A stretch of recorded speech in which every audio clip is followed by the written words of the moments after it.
to Bari Chatz with Nina and Pam of Bari-Bestiez. Whether you're pre-op, post-op, or somewhere in between, we are here to support you with honest conversations, expert insights, and a whole lot of love.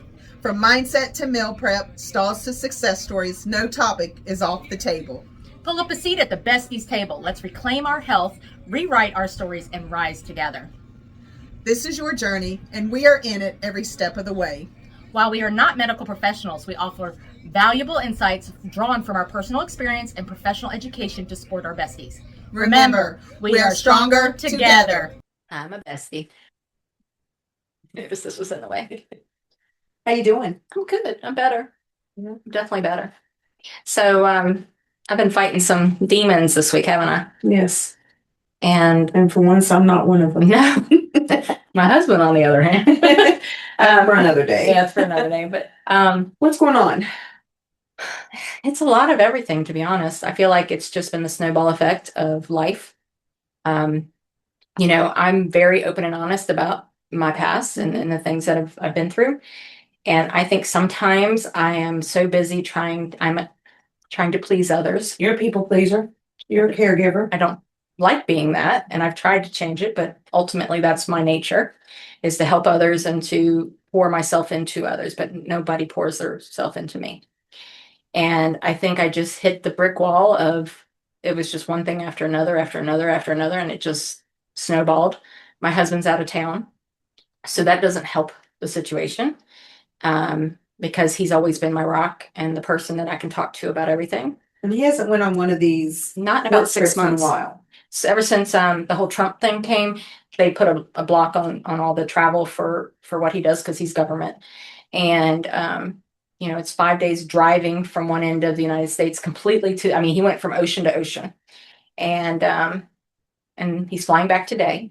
But that was just one piece of it. I think a big piece of it is I'm missing my grandmother. My grandmother was she was my mom and my grandma wrapped in one person. She saved me from a horrible life, but there was already damage done. She was also your best friend. Yeah. She was your go-to. Yeah, she definitely was. And it's not coming up on any special event that's triggering me. I think it was just between the changes that have occurred in my job, the amount of hours I've been putting in, yet feeling I can't get away from my desk. You do work long hours. I do. And I work a lot longer than I actually put my time down for, because it's just, there's so much to get done, and I We've reversed roles. Mm-hmm. Well, I've always had a busy job. You just happened to catch me during a lull when you and I became friends, because as a consultant, I was always busy, but you happened to catch me in a lull. But I think what it is I'm 51 and I'm tired of the rat race. I'm tired of and there's a thunder crack. I think it's just, she doesn't like it. Zena, you going to bolt? She's thinking about it. She'll be in the bathtub in a minute. It's storming and my dog does not like. Not a tornado, girl. Yeah, it's a thunderstorm. My dog does not like thunderstorms. She's not howling, thank God. But no, and I think this is an important thing to discuss, because mental health for me is so important, because I can be fine, and I use the word fine very loosely. You can manage. I can manage it. Function. I can put a brave face on, but it's not always what's going on inside. And and I guess the big thing for me is mental health is so important, because this week was rough. Work was a lot of time alone too. I did. And it's funny. I didn't know how much I need people, a person. I need my person. My husband is my person. You're my person. And we haven't been able to spend a lot of time together recently. We have not. And I thought I would start turning to food. But I think sometimes we have to realize we're human. And it's okay to have depression, anxiety. It's okay to just have that moment where you just cry and cry and cry, because it's part of life. It's okay to not be okay. It's absolutely okay to not be okay. But you need to reach out for help. Nobody can do it alone. No. And we did. And my husband's out of town, and it's to involve him when he's across the country. It's almost impossible, because there's just too much in between us. But when I said I think I said, I texted you and I was just like, I'm not having a good day. She called me as soon as she got out of work. Cause I knew Mm-hmm. when I don't get some goofy, stupid meme or some crazy off the wall text from you anytime during the day, I know there's something more going on. And I knew Billy was traveling Mm-hmm. and we had not spent any time, since, oh my goodness, when? July 4th was the last time, but Was that it was was so that- short. It was it was It was July 4th day. that Thursday though. It's Friday because you were off. You and Randy both were off. But anyway, it was just we hadn't spent any us time. Yeah. We've been doing Bari-Bestiez, Bari Chatz. Which is It's work. It's work. We're working. It's like, it's work. But it's fulfilling work. But it was just more work. It wasn't about us, it was Mhm. about Getting our people. Yeah. And as you said, I'm a caregiver. If you've ever taken the ACEs test, I'm a 9 out of 10, which means I had a horrible, horrible childhood. And I've also had that in my adult life. So, I was having a moment this week where I was just really like, why am I even on this earth if all I'm going to do is have a horrible life? I'm tired of fighting battles that I shouldn't have to fight. I'm tired of wanting people to love me that should have loved me without question. You shouldn't have to beg people to be in your life. And I'm just tired of it because I know I'm a good person and I know I work hard. Have I made mistakes? Hell yeah, we all have.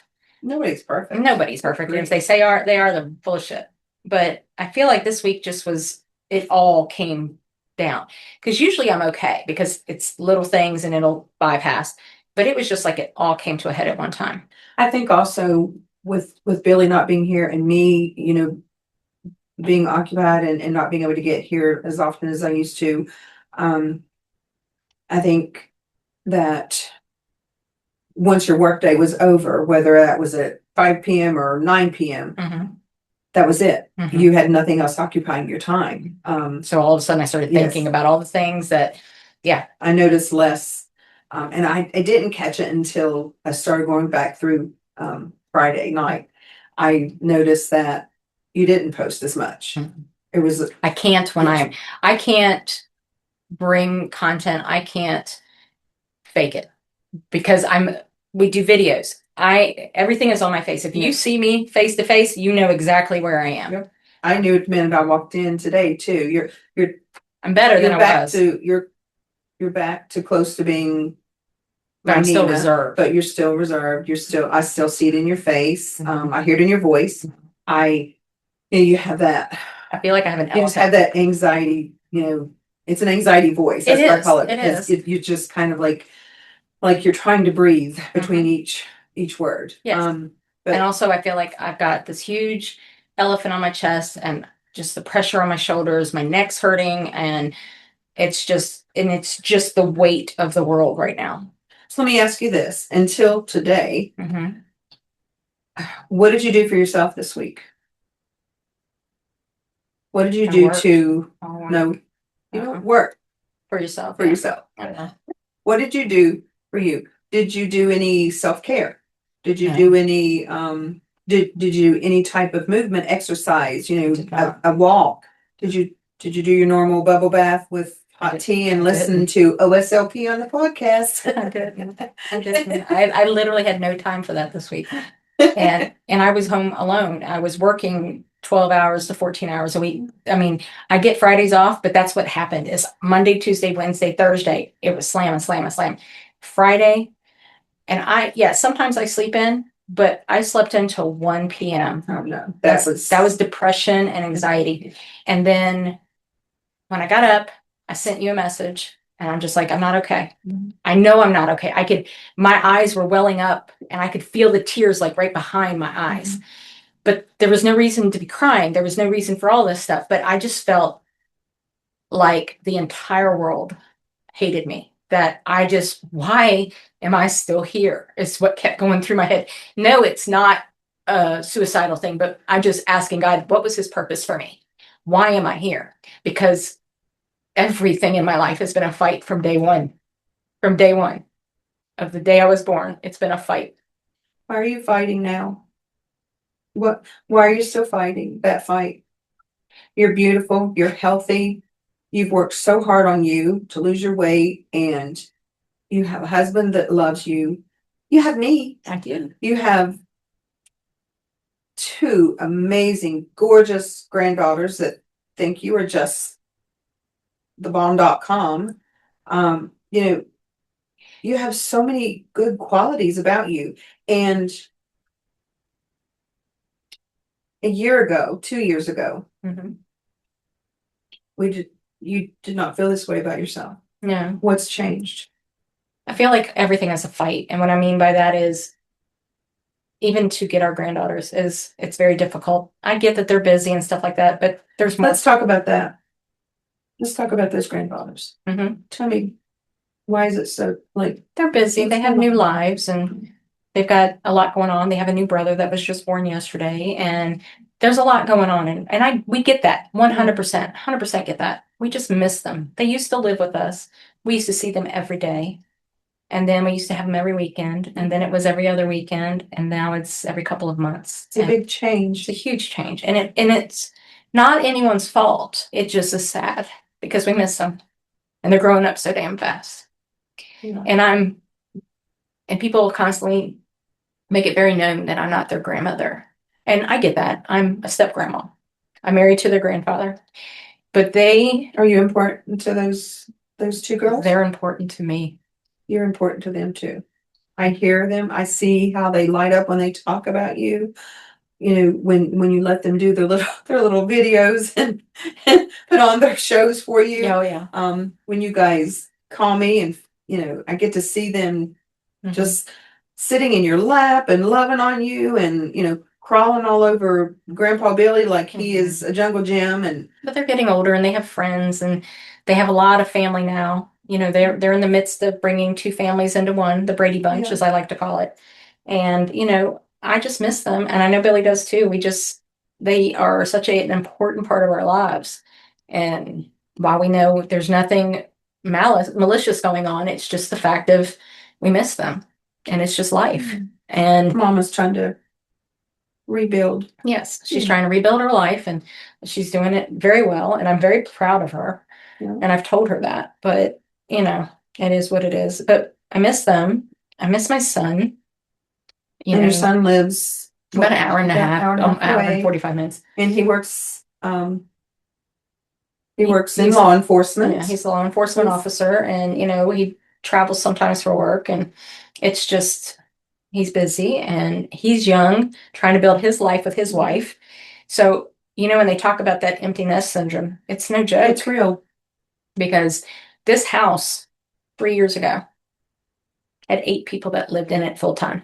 Right now there are 3, and that's me, my husband, and my mother-in-law who's downstairs. And even she's doing her own thing now, right? Mhm. Yep, she's actually gotten a job and she's enjoying her second wind, and I'm really proud of her. I'm so proud of what she's accomplished. She went back to Good for school, her.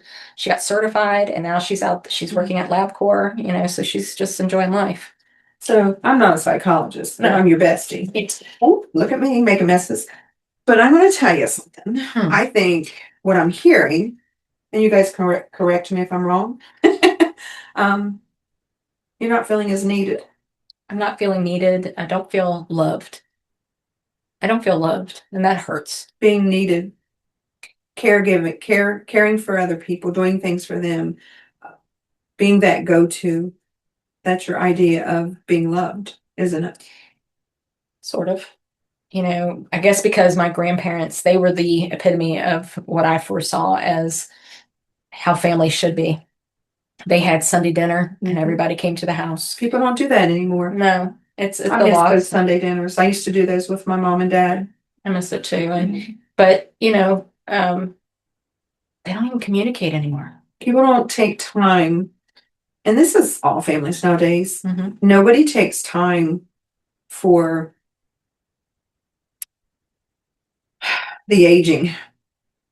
They're Right. moving so fast paced. Like I remember that, I had my life, I had all my freedom and doing the Pam thing. I moved away from home at a young age and, moved here to Virginia. But I do remember that it was very important to my family, especially to my mom, that I was at my grandparents, her parents, on Christmas Eve. No matter where I lived, I was there Christmas Eve. And then Christmas Day, before my grandmother James passed away, it was always, we were at her house for Christmas Day. And, you know, we made sure wherever we were celebrating, we showed up. And it's not like that as much now. The world is changing, so it's so different. It is. And the you know, family families values. don't get together anymore the way they used to.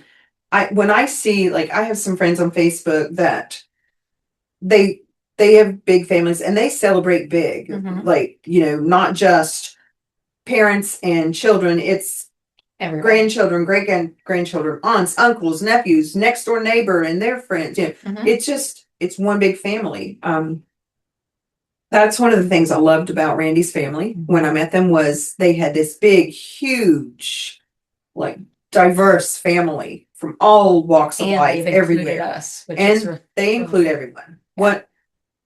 Once Mary, my mother-in-law Mary, invites you to her table, you have a seat for life. It's amazing. And you become family. Nobody sits alone in that family. But, you know, in 2019, we lost my father-in-law, and even that changed the dynamics of the family. And, you know, we all loved him. He was just, he was one of the quietest men. He just did whatever needed to be done, but he was always in the background. He wasn't loud and proud and out front and center. That's from my mother-in-law and that little tiny lady. But it's just how things have changed. And, you know, we finally got back to that Christmas dinner on Christmas Day at her home. But it's you know, everyone had some healing to do. So I think that a lot of what's going on with you is it's almost like you're feeling lonely, and Billy being away on his trip for work, and me not being here as often as I used to, those things have just kind of. Well, and my son and I used to be really close. We used to be really close. And now he's married. And I'm so proud of him, and his wife are doing amazing. I'm really proud of both of them. And they're living their lives. And I understand that. But you still need to be important. Well, I need to matter. Yeah, I need to matter. And it's hard because he was everything to me. And he's still everything to me. But I'm learning that as we get older, and it makes me sad for the older generation, that we seem to fade into the background. And we're not needed. We're not wanted, really, to be honest. Like we spend our whole adult life raising children and giving them the best, all of our time. And then it's like, what is it? I seen something on Facebook about, you know, no one ever told me that you raise your child to be independent and be able to take care of themselves, but no one ever explained how it would feel once they actually went out there and did it. They didn't train us how to they didn't train them. us. We trained them how to live without us, but nobody trained us how to live without them. And I agree with that. But also I think there's just a lot of my past that comes in to play every once in a while. And I try not to let it. I really try not to let it.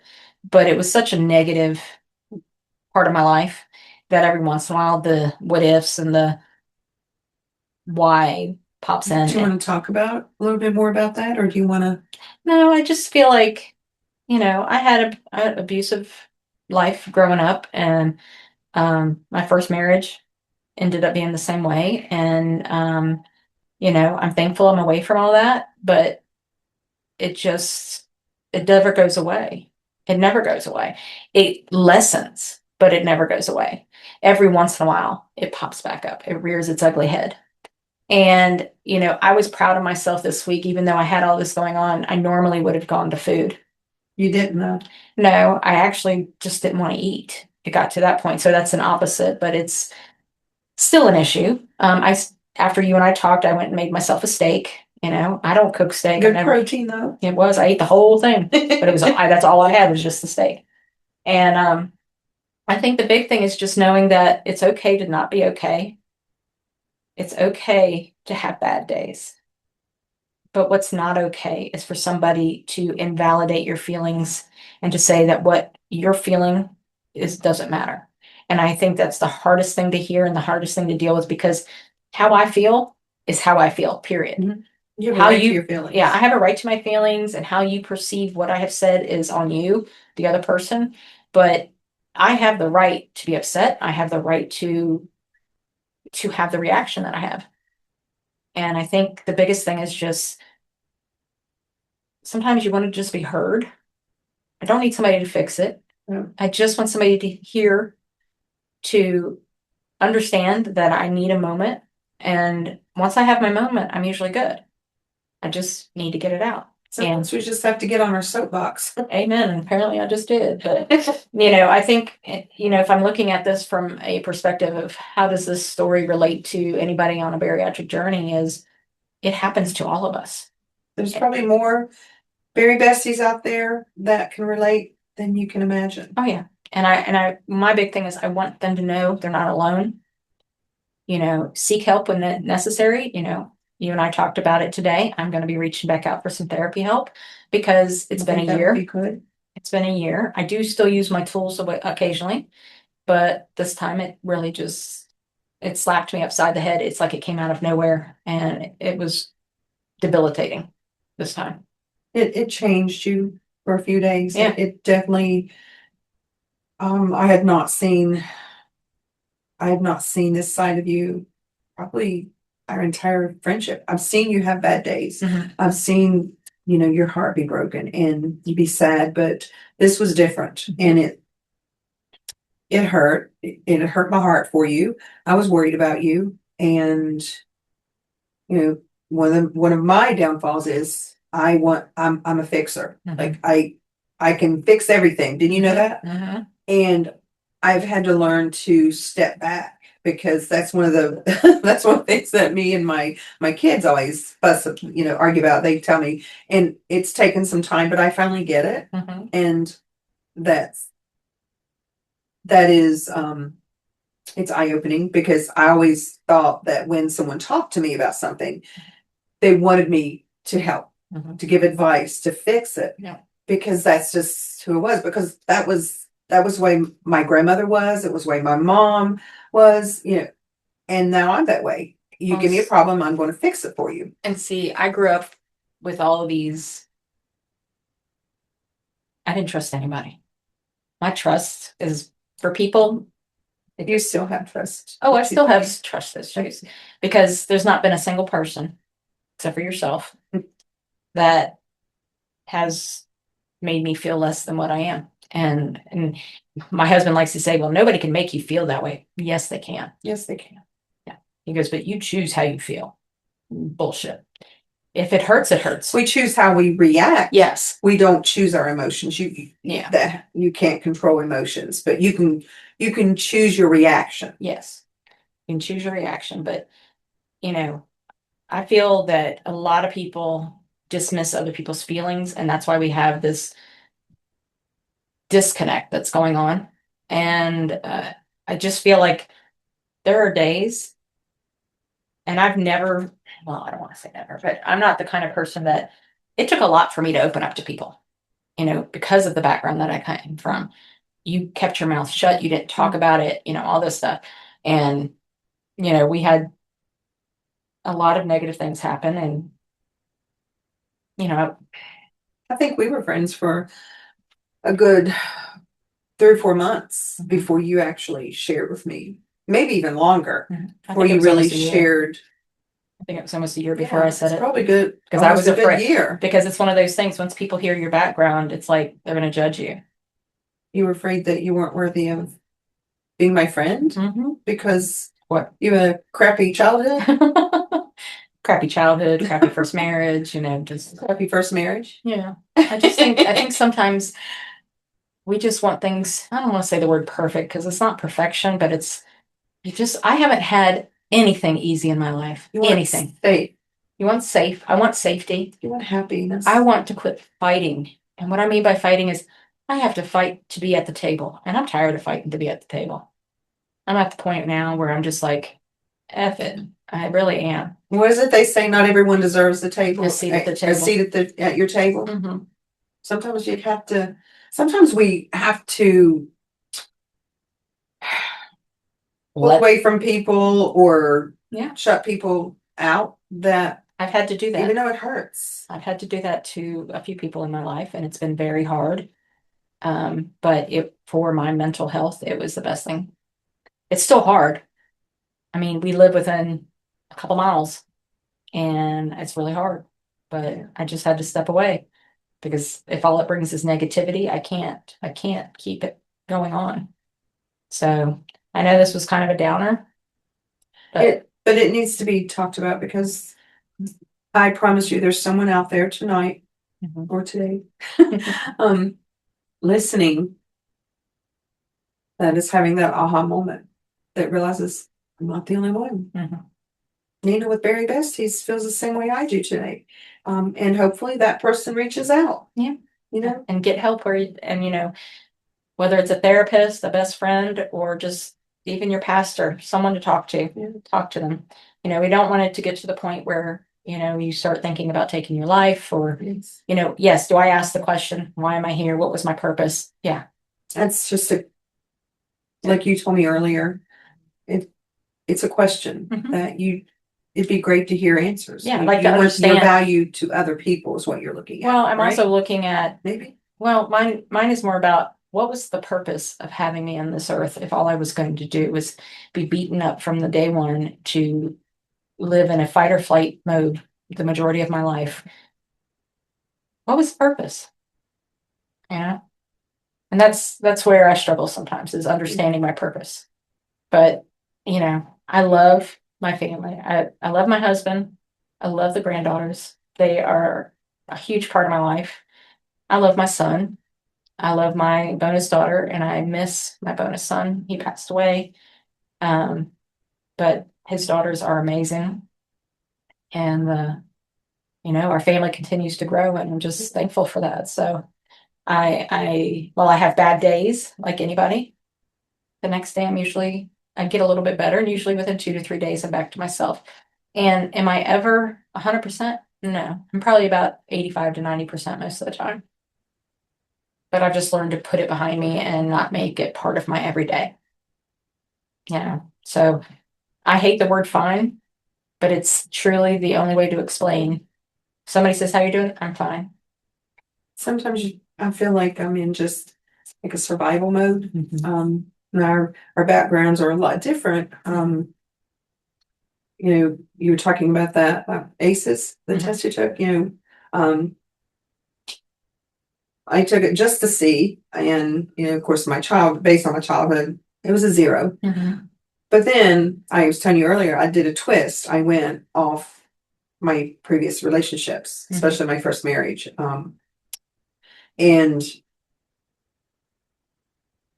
it was a 9, and wow, because I had, and of course, it's not the actual ACEs if I'm, Yeah, you're switching. finagling it around to fit, but Mhm. there was that's where my trauma was from my first marriage, and it made me not trust people. It made me want to always be in control. I always have to be out in front. Mhm. I'd like to have the last word. Mhm. And it's just that I don't settle anymore. I've just got to be that person. And sometimes without knowing that's why I do what I do, I come across as a bitch. Go both. But my thing is, I don't let people push me around, and I want to make sure that's really understood. I sometimes I just get fed up, and then I explode, and that's what's happened. And everybody now knows where they stand. But you only do that if it's important to you. I've noticed that. Yeah. If you don't care about what you can cut it and keep moving. You're like, That's the you one don't even thing. give the energy. I don't need, and that's funny how that happens because when it came to my mom and all that, I could cut ties and had no issues with that because I knew that she was so negative for my life that mentally it was really messing me up. And it's not, you can't listen, there's family that is blood and there is family that is not blood. You have to choose what's better for you. I'm not saying this works for everybody, but for me, I had to cut ties with a lot of my family. And it sucks because I see all these other families having all these great times, but there was never a great time with my family at any point. So and so I have trouble with family bonding because it's foreign to me. My mother-in-law has noticed that, and she has been accepting, and she's learned to kind of how I am. She's very loving and always ready to give a hug. She gave me the biggest hug yesterday, and she knows when you need a hug. Yes, she does. Yes, she does. And I'm thankful for my family and my life that I have now. I just wish it was a little easier. It's been a fight. Well, I want to share something about you're talking about how the whole family events and things, something it's foreign to you. When I first met you, I thought you were that center of your family. Like you were the one, like my mother-in-law is, she's the hostess with the mostest. That's why I viewed you. And I look at you today and like, when it comes to events, like groups, whether it's inviting my boys and my family to be a part of it, or you going to my family reunion, which is where she injured my shoulder, by the way. But you jump in. You're like you're very much a part of everything. I don't sit. I know sometimes I can see when you get anxious in certain situations, because I've noticed certain situations in group settings kind of trigger you, and you will either back off and kind of go off to yourself, or you kind of like get out in front and get loud because you're excited about something. Like when we were doing those games, you just like you took charge and were helping. You were jumping in and you were so excited because you were having so much fun. Got to do things I haven't done. And that was part of the bariatric journey too, because I mean we were doing the limbo and we attempted the 3-legged race. We did the sack race. Well, she did. I jumped once and took the flat around. Like I'm done. She's like, I ain't doing this. No. But give yourself grace. I know. And there's always going to be good days and bad days. And we have to realize that in the scheme of things, how many bad days did I not get through? I got through 100% of them. Yeah. So you're a survivor. I am. And that's where I was talking about. I'm tired of fighting. I'm tired of the fight because I'm tired of having to be the survivor. I just want to be able to live my life without all this bullshit. I just want to be able to go to my son and love him without there being all this other stuff. I want to be able to stop and see the girls. And I just want to be able to love the people that I love without all the other crap. With no limitations. Yeah. It should just be on, there shouldn't be any terms with family. Shouldn't be, but no. You can't, it's very different. I know everyone has a right to their privacy and their private life, absolutely. And I know you respect that. And I do. But it doesn't mean that it doesn't get to you at some point. So, I mean, it's just another day. But at 51 years old, the days are getting numbered. There's going to be a day where I'm not here anymore, and they're going to have to look at their lives. And I don't want them to feel the regret. I really don't. And that's really where I am right now. Because days are not, I mean, we're not promised tomorrow. No, we're not. I mean, after we lost Dustin, that definitely became very apparent to us. And which is how I got on my bariatric journey. And now my husband's getting on a GLP-1 journey. I'm so excited for you. I am too. It's going to be and we're going to interview him after a couple weeks, I think, or a couple months to see how he's doing. Make sure you take those before pictures. I am. No, I've got plenty. Yeah. But appreciate you guys kind of listening. I just, maybe this touched somebody else that's going through the same thing. I come from a really rough background. I've been raped, I've been abused, I've been beaten. There's not really much I haven't had happen, but I'm still here. I'm still kicking. And Pam and I have done this Bari-Bestie thing, and I can't imagine not having this now. It's become our friendship is more important than any of this. But what we've done with Bari-Bestiez and how we are bringing this information to other people, I think it's just amazing. Well, I have want to share with you, as well as the Bari-Bestiez out there. You're very important to the bariatric world. And this is to me, it's like a whole different universe. It is. You have the world out there, and then you have the bariatric world Community, here, the community. Our community is, we all just, We get it. yes, it's nice to know that there's other people out there that get the ups and the downs and the ins and outs of the bariatric world. And, you know, it's not just me against the world. Mhm. I have a whole community, and my goodness, that community has grown so much. It And has you're a big part of that. Well, thank you. I But- wouldn't be sitting in this chair right now talking on a podcast. What a podcast? What 3 years ago? What's a podcast? I know. I wouldn't be doing that if The fact that I had not met you. we were in JBY and Yes, we were and I have a nominated. JBY shirt on. Just for you. And, we are strong. I mean, our tagline is stronger together because we are. I couldn't have gotten through this week without you.